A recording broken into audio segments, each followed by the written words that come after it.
네, 하나님의 말씀 보겠습니다. 창세기 45장 1절에서 8절까지입니다. 창세기 45장 1절에서 8절까지 다 같이 우리 함께 합독하겠습니다. 요셉이 시종하는 자들 앞에서 그 정을 억제하지 못하여 소리질러 모든 사람을 자기에게서 물러가라 하고 그 형제들에게 자기를 알리니 그때 그와 함께한 다른 사람이 없었더라. 요셉이 큰 소리로 우니 애굽 사람에게 들리며 바로의 궁중에 들리더라.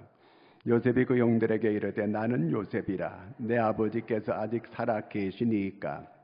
형들이 그 앞에서 놀라서 대답하지 못하더라. 요셉이 형들에게 이르되 내게로 가까이 오소서. 그들이 가까이 가니 이르되 나는 당신들의 아우 요셉이니 당신들이 애굽의 판자라. 당신들이 나를 이곳에 팔았다고 해서 근심하지 마소서. 한탄하지 마소서. 하나님이 생명을 구원하시려고 나를 당신들보다 먼저 보내셨나이다. 이 땅에 2년 동안 흉년이 들었으나 아직 5년은 밭갈이 못하고 추수도 못할지라. 하나님이 큰 구원으로 당신들의 생명을 보존하고 당신들의 후손을 세상에 두시려고 나를 당신들보다 먼저 보내셨나니 그런즉 나를 이리로 보낸 이는 당신들이 아니요 하나님이시야. 하나님이 나를 바로에게 아버지로 삼으시고 그 온 집의 주로 삼으시며 애굽 온 땅의 통치자로 삼으셨나이다. 아멘.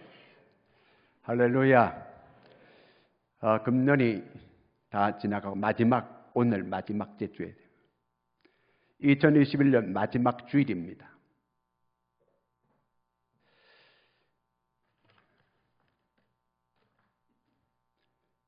한 해 동안 보내면서 여러 가지 다사다난한 이런 일들이 많이 있었을 거예요.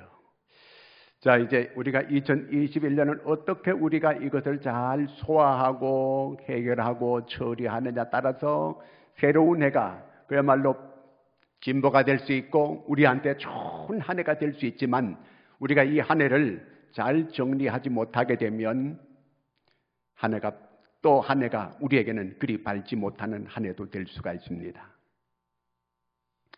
찰스 브레슬린이라고 하는 사람이 있는데 이 사람이 쓴 책에 리의 지난 날들 이런 책이 있어요. 리의 지난 날들. 여러분 로버트 리라고 하는 사람이 누군지 아죠? 미국의 남북 전쟁이 일어났을 때 남쪽에 유명한 장군이 있었습니다. 로버트 리 장군이라고 하는 사령관이 있었어요. 북쪽에는 링컨이 있었지만 남쪽에는 로버트 리 장군이라고 하는 유명한 사령관이 있었습니다. 이 사람 때문에 남군이 반드시 승리할 것이라고 이렇게 다 생각을 했었습니다. 그런데 결국은 북쪽에 기도하는 링컨의 군대가 승리를 거두게 됐습니다. 전쟁이 다 끝나고 난 다음에 이 리 장군이 켄터키주를 방문했어요. 그 켄터키주에 방문해가지고 어느 부인의 집을 방문했어요. 그래서 그 집에 갔더니 그 부인이 그 리 장군을 맞이하면서 눈물을 글썽글썽 하면서 자기 집에 그 포탄으로 큰 고목이 불타고 이렇게 그 아주 흉물스럽게 그 남아있는 그걸 보면서 부인이 막 눈물을 흘리면서 얘기를 하는 거예요. 이 부인은 북군이 폭탄을 이렇게 던져가지고 자기 집에 자기가 그렇게 좋아하던 이 나무가 이 지경이 됐다는 거예요. 북군을 욕을 하고 북군을 막 이렇게 그 공격을 하는 이런 말을 해주고 이 나무가 이렇게 됐다고 이렇게 된 걸 정말 안타깝게 여기고 이런 말을 듣기를 원했어요. 그런데 리 장군은 그런 말을 한마디도 하지 않는 거예요.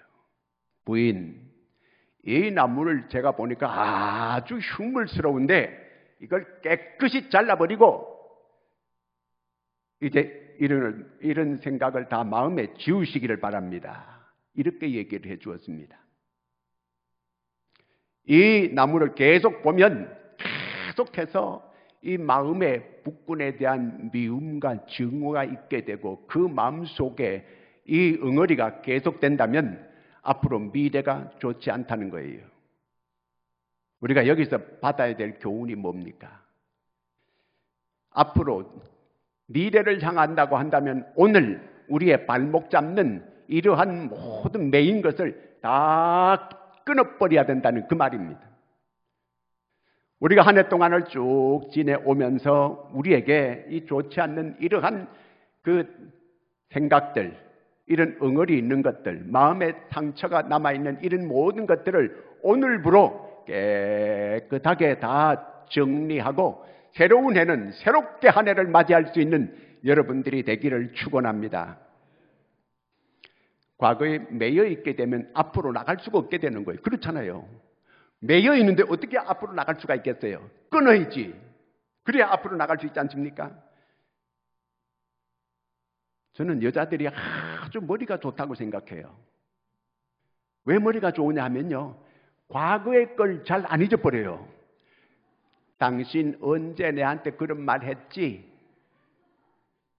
야, 여자는 머리가 천재예요. 이런 걸 보면 남자들은요 그런 걸 금방 잊어버려요. 그런데 당신 언제 내한테 그런 말 했지? 나한테 뭐 가라고?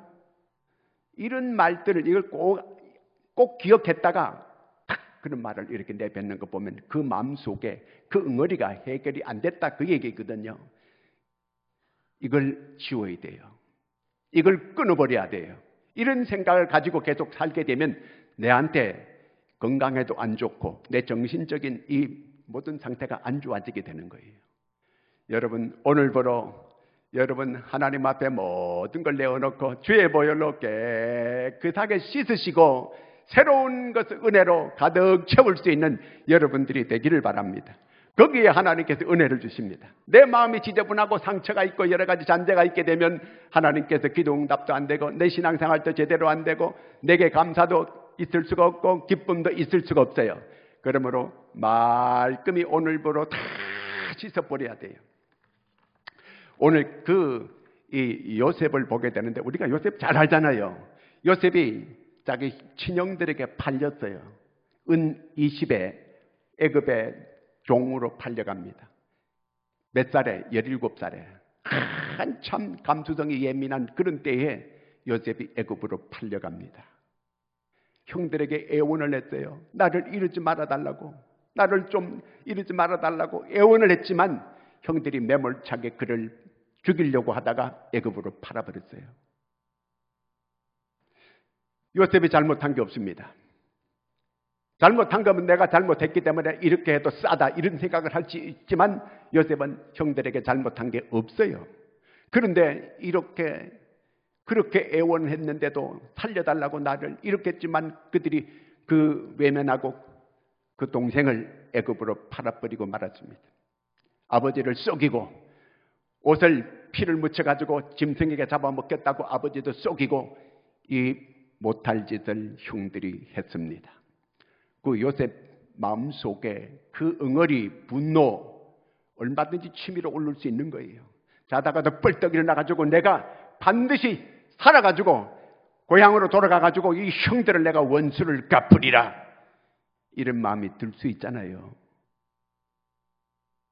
뭔데 잘못된 사람들한테 내가 상처받는 건 그건 그렇게 큰 상처가 안 돼요. 가까이 더군다나 이렇게 자기 식구들한테 이렇게 상처받으면 절대로 이건 안 지워지는 거예요.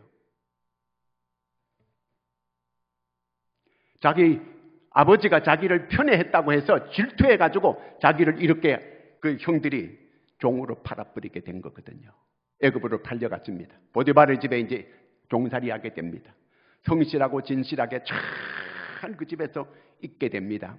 그런데 또 그 집에서 억울한 일이 또 일어나는 거예요. 그 집에서 신실하고 진실하니까 그 집 가정을 총무로 세워가지고 이렇게 있는데 이 요셉을 또 그 집의 마나님이 자기를 유혹하다 안 되니까 감옥에 갔다가 집어쳐넣는 이런 억울한 일이 또 일어나게 됐습니다. 어떻게 요셉은 점점 자기는 잘못 없는데 요셉이 잘못 없다고 하는 건 하나님도 알고 요셉도 알고 또 이 보디발의 부인도 알아요. 억울하게 또 감옥에 갇히게 됐습니다. 어쩌면 이렇게 억울한 일이 계속해서 이렇게 요셉에게 일어날 수 있겠습니까? 그런데 이 요셉이 이것을 잘 할 마음에 정리를 해요. 원수 안 갚아요. 그런 마음에 분노가 없어요. 절대로 과거에 일은 내한테 상처 준 거, 그 미움의 응어리인 거, 잔재를 절대로 마음에 남겨두질 않았어요. 이것이 중요해요. 우리는 요셉에 대해서 상식적으로 잘 알고 있는데 우리는 실제로 요셉처럼 이렇게 하지 못하는데 여기 문제가 있는 거예요. 대부분 사람들이, 똑똑한 사람들이 자기를 공격하고 자기한테 무슨 상처를 주게 되면 그걸 반대로 되갚으려고 하고 공격하려고 하고 이런 자세를 가지는 사람들이 세상에 보통 사람들이에요. 그러나 이걸 뛰어넘고 그런 사람들은 성공자가 될 수 있게 되는 거예요. 대부분 많은 사람들은 네가 나한테 이렇게 하니까 나도 너한테 이렇게 한다. 그거는 보통 사람들이 다 거의 그래요. 그런데 요셉은 이 차원을 넘어서요. 과거에 매이지 않았어요. 다 마음에 해결했어요. 애굽에 팔려가가지고 자기가 종살이하면서 도망쳐가지고 내가 고향으로 돌아가가지고 형제들을 내가 모조리 원수를 갚으리라 이런 마음 없었어요. 처음부터 없었어요. 그는 애굽에 가 있지만 한 번도 형들을 원망하거나 비난하거나 이런 내용이 없어요. 그 다음에 또 보디발의 아내가 때문에 감옥에 갔지만 감옥에서 내가 반드시 내가 원수를 갚으리라 원망하는 불평하는 이런 말을 한마디도 안 해요. 나중에 이 요셉이 애굽의 총리가 됐습니다. 그러면 제일 먼저 손봐야 될 여자가 보디발의 아내예요. 그 손봐야 되지 그 원수를. 근데 요셉이 그렇게 하지 않아요. 한마디도 그렇게 하지 않아요.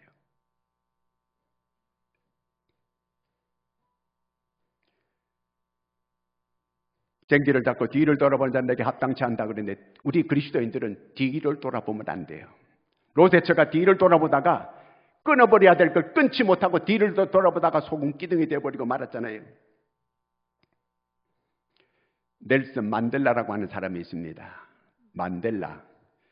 그 남아프리카 공화국의 대통령이었죠. 이 사람이 49살에 인종차별로 인해 가지고 감옥에 갑니다. 모진 고문도 받았습니다. 학대를 받습니다. 먹을 것도 제대로 주지 않습니다. 이런 감옥 속에서 그가 27년을 감옥 생활합니다. 그 감옥 안에서 자기를 고문하고 자기를 괴롭혔던 사람들, 자기가 대통령이 되고 다 손볼 수 있었어요. 전혀 그렇게 하지 않습니다. 자기를 이렇게 감옥에 쳐놓고 죽이려고 했던 사람들, 고문했던 사람들 다 끄집어내가지고 자기가 대통령이 되고 다 처리할 수 있었어요. 75세의 감옥에서 나옵니다. 76세에 대통령이 됩니다. 81세까지 대통령했습니다. 모두를 다 용서합니다. 감옥에 나올 때에 기자들이 물었어요. 얼굴이 환해가지고 환하게 웃는 모습으로 나오는 거예요. 어떻게 그런 어려운 속에서 건강을 그렇게 유지할 수 있었으며 어떻게 그렇게 얼굴이 환하게 웃는 모습으로 나올 수 있느냐고. 그런 사람들, 미운 사람들 어떻게, 그런 사람들 미운 마음이 없느냐는 없다는 거죠. 자기는요. 그 안에서 하나님께 기도하면서 다 자기 마음을 해결했어요.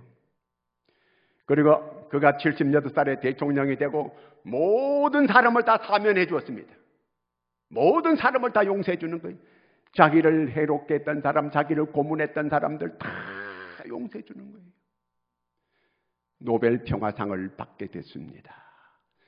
저는 정말 위대한 사람이라고 봐요. 만델라. 그가 믿음이 없었다면 그렇게 할 수 없었을 거예요.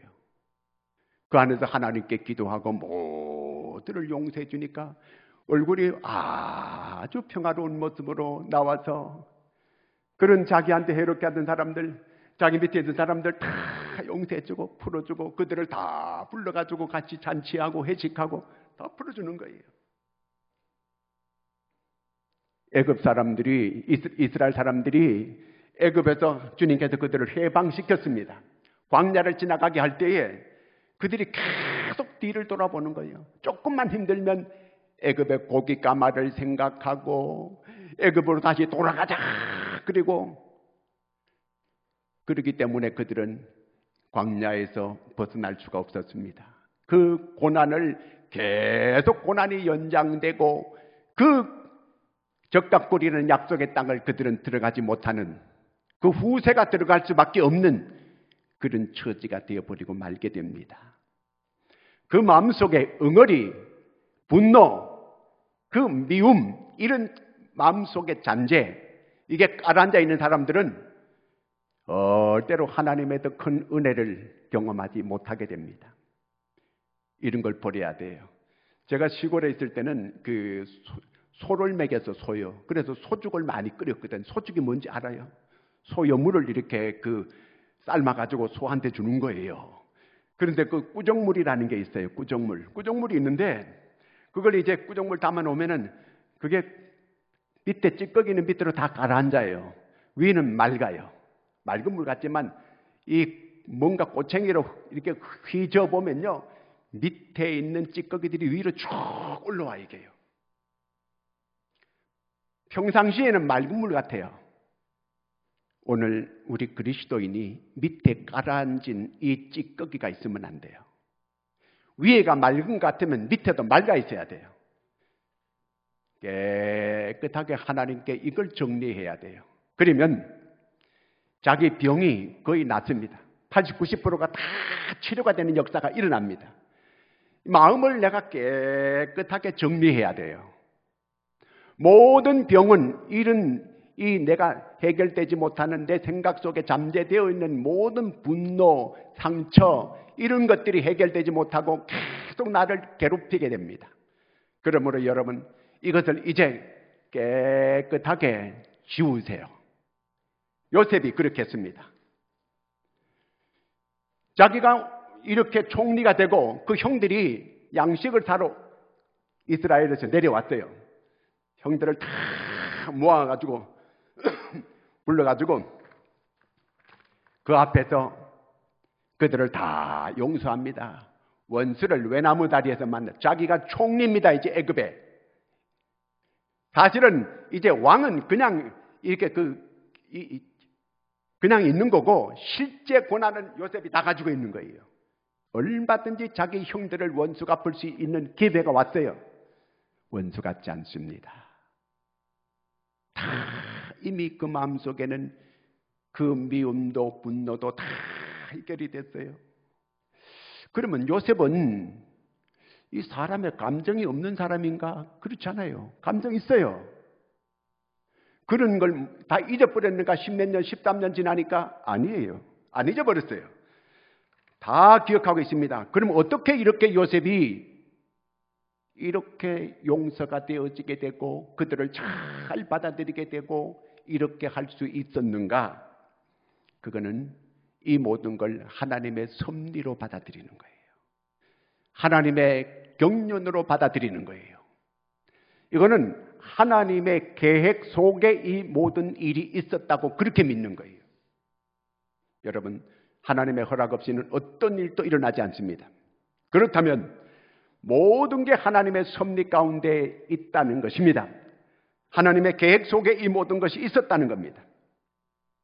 그렇기 때문에 우리가 내 감정적으로 어떤 일을 처리하려고 하면 절대로 안 되는 거예요.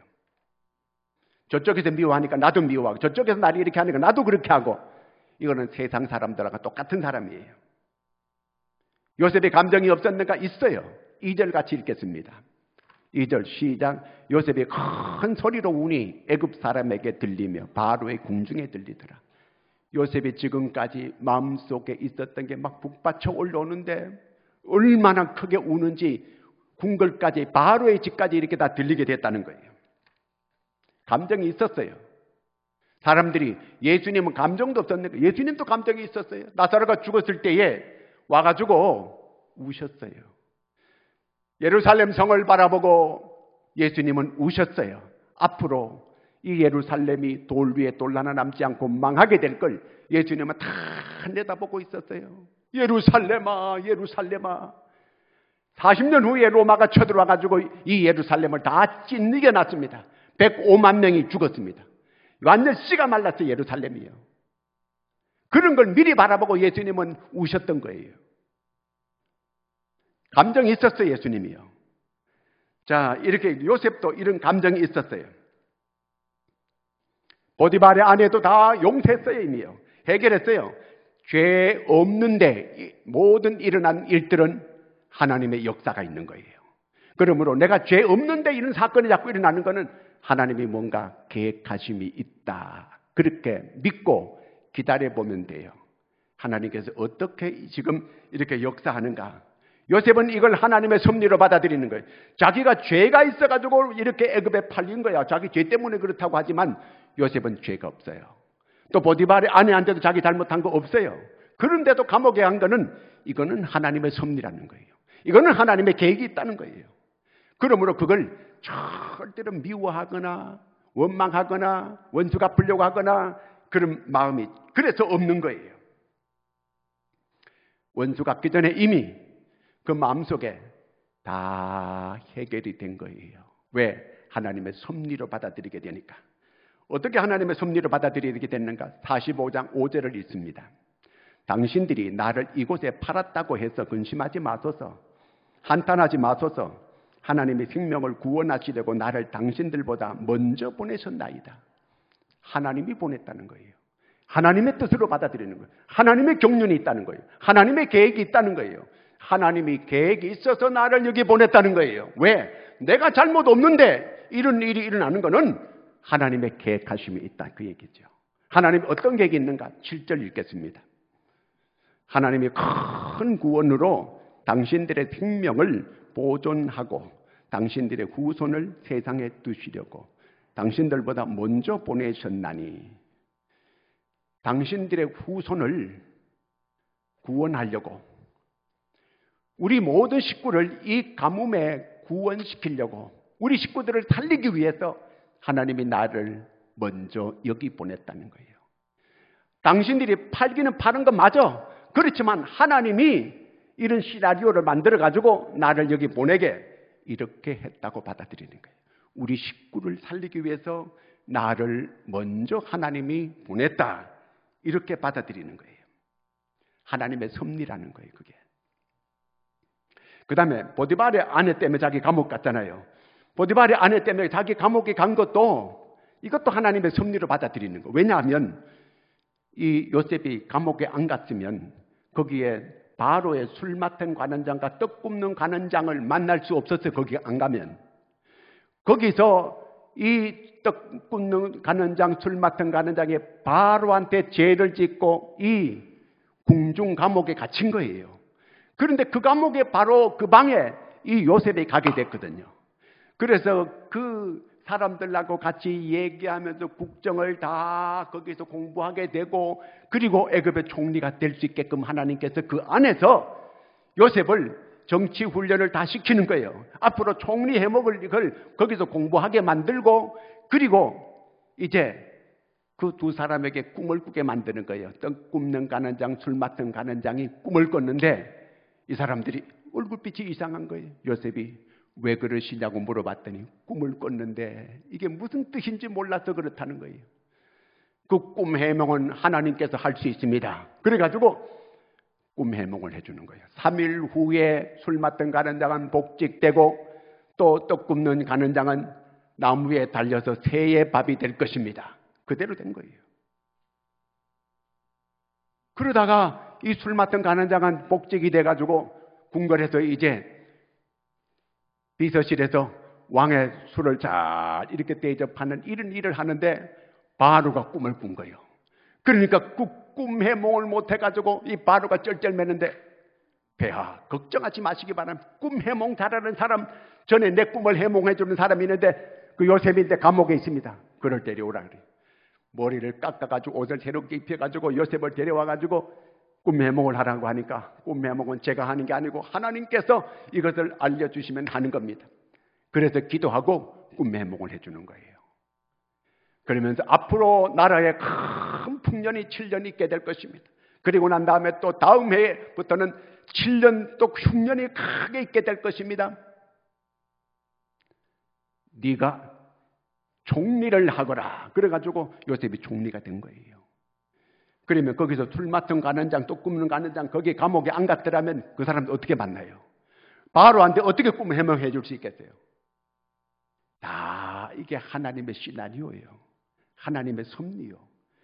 그렇게 해서 이 요셉이 총리가 되어지게 된 거는 이게 하나님께서 이렇게 다 하시는 거예요. 요셉이 만약에 그 형들에 대한 분노, 보디발 아내에 대한 원망, 불평, 어떤 그런 마음의 잔재가 있었다면 요셉은 제 명대로 못 살았을 거예요. 그 상처만, 그 응어리, 이런 것들을 가지고 제대로 못 살았을 거예요. 우울증이 걸리거나 아니면 또 다른 정신적인 문제가 오거나 아니면 속에 큰 병이 오거나 이렇게 됐을지 몰라요. 그런 게 아무것도 없어요. 마음이 깨끗한 거예요. 그러니까 그가 기도하면 하나님이 들어주는 거예요. 꿈 해몽할 수 있는 그런 지혜도 주는 거예요. 우리가 그런 마음을 가져야 돼요. 깨끗한 마음에 하나님께서 은혜를 주는 거예요. 기도 응답해 주는 거예요. 내가 미운 감정, 해결되지 못한 이런 마음의 잔재, 그런 응어린 상처만 난 마음을 가지고 날마다 앉아가지고 예배 드린다 하지만 그 예배 하나님이 받으시겠어요? 누구한테 미운 감정을 가지고 있고 누구한테 이런 풀리지 않는 그런 마음을 가지고 있는데 그 예배를, 그 기도를 하나님이 응답해 주시겠어요? 그렇지 않아요. 바울이 빌립보에 가가지고 복음을 전하다가 귀신 들린 여자를 귀신 쫓아냈더니만 엄청나게 얻어맞고 감옥에 갇혔습니다. 온몸이 피투성이가 돼가지고 착고에 채워가지고 꼼짝도 못하게 감옥 밑바닥에 갇혀 있습니다. 그때 바울이 하나님 이게 뭡니까?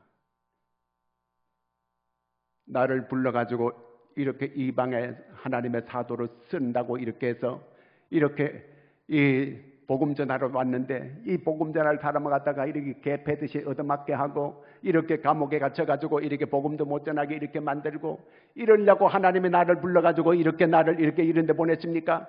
얼마든지 그럴 수 있잖아요. 자기 잘못도 안 했는데 사람 오히려 고쳐줬더니만 이 지경이 사람이 되도록 점치는 포주가 이제 귀신이 나가니까 점을 못 치게 됐으니까 그것 때문에 화가 나가지고 바울을 두드려 팬 거거든요. 바울은 죄 없어요. 감옥에 갔는데 거기서 착고에 채워가지고 하나님을 찬양합니다. 하나님께 감사하고 하나님을 찬양해요. 이 기적 아니에요 이게. 이런 마음을 가진 자체가 벌써 기적이에요. 그랬더니 바울은 이것도 하나님의 뭔가 섭리가 있고 하나님의 뜻이 있다고 믿는 거예요. 기다려봤더니 옥문에 막 지진이 일어나고 감옥 문이 열리고 다 착고가 다 채워졌던 게 다 벗어지고 그 간수가 자기를 죽으려고 하는 거예요. 죄수가 이렇게 도망치면 간수가 죽는 거예요. 이보시오. 죽지 마시오. 우리 다 여기 있습니다. 그때 간수가 와가지고 그 자리에서 빌고 닦아주고 선생들아 우리가 어떻게 하여야 구원을 받겠느냐. 주 예수를 믿으라. 그리하면 너와 내 집이 구원을 얻으리라.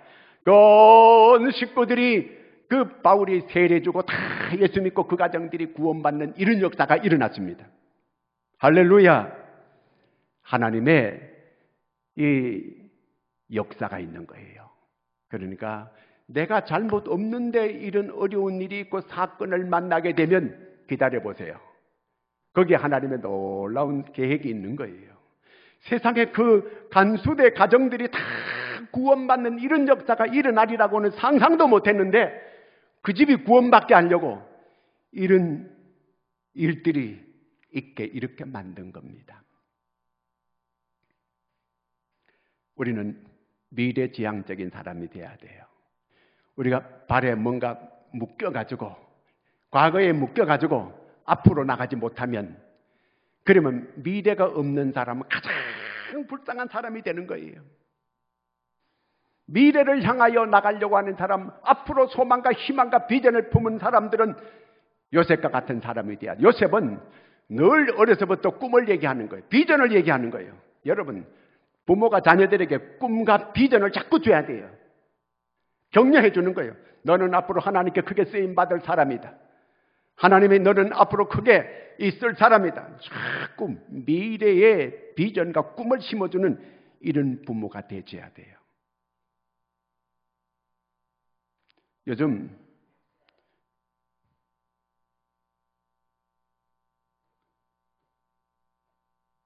자기 연애하다가 차였다 그래가지고 그 여자를 죽이고 그 부모까지 죽이는 이런 일들이 많이 일어나고 있더만요. 보니까 그 잘 찾았어요. 그런 거는. 그런 인간을 아니 그렇게 차이면 내가 부족한 줄 알고 내가 열심히 노력해가지고 나를 쇄신하고 내가 앞으로 성공하리라, 나는 앞으로 내가 크게 되리라, 이렇게 물그릇 투지를 가지고 자기가 보란듯이 이렇게 성공하면 되잖아요. 이렇게. 그런데 거기에 앙심을 품고 여자도 죽이고 그 여자 집안 부모도 다 죽이고 이런 테러를 일으키는 이런 인간들이 있어요.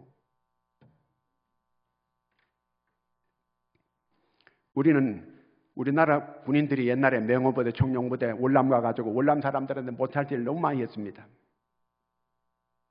그래서 한동안 이 월남이 우리 한국에 대한 감정이 아주 안 좋았어요. 그런데 그 사람들은 미래를 향하여 한국의 자본을 받아들이고 한국의 공장들을 받아들이고 그렇게 해가지고 선린적인 이런 관계로 나가고 있습니다. 그래서 월남에서 지금 한 30-40%는 한국 기업들이 수출하는 거예요. 월남에서. 월남이 엄청나게 이렇게 발전되는 한국 기업의 투자가 1등이에요. 월남이.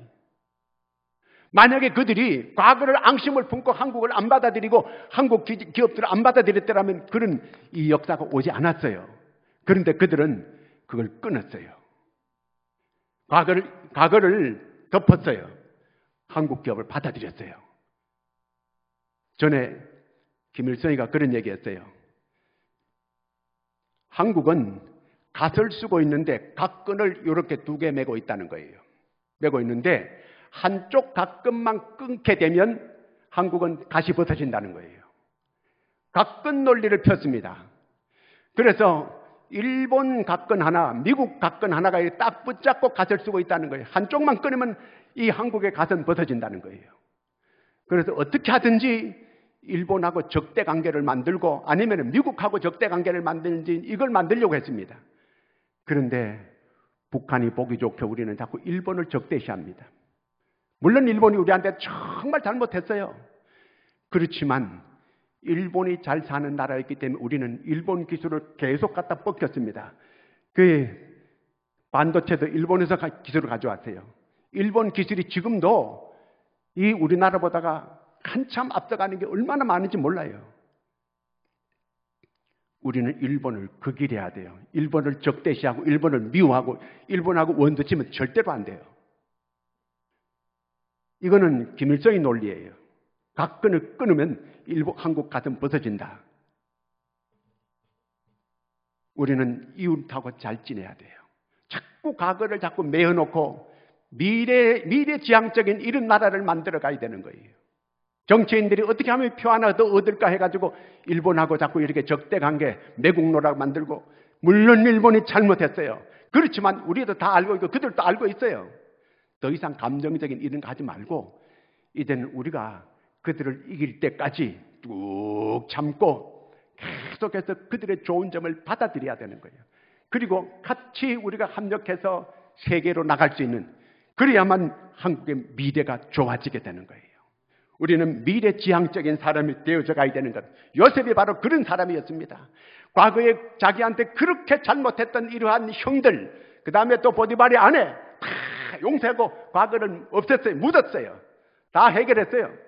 그리고 미래를 향하여 나가게 될 때 요셉이 자기 식구도 살리고 애굽도 살리고 세계를 살리는 이런 사람이 됐습니다. 오늘 그리스도인 우리는 나도 살고 이웃도 살리고 다 남을 살릴 수 있는 이런 사람들이 오늘 하나님 앞에 제대로 쓰임받는 사람이 될 줄로 믿습니다.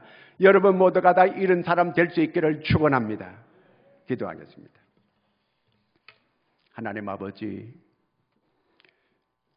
한 해 하나님 은혜 가운데 지나올 수 있게 주신 은혜를 감사합니다. 하나님, 이제 우리가 과거의 모든 상처와 응어리는 다 하나님의 섭리와 하나님의 경륜으로 돌리고 이제 모든 것은 하나님의 섭리 가운데 하나님의 계획 가운데 있었음을 깨닫고 다 용서할 자는 용서하고 또 마음의 응어리를 다 우리가 보혈로 깨끗하게 씻고 새로운 한 해를 새롭게 맞이할 수 있는 미래를 지향적인 이러한 하나님의 사람들이 다 되게 하여 주시옵소서.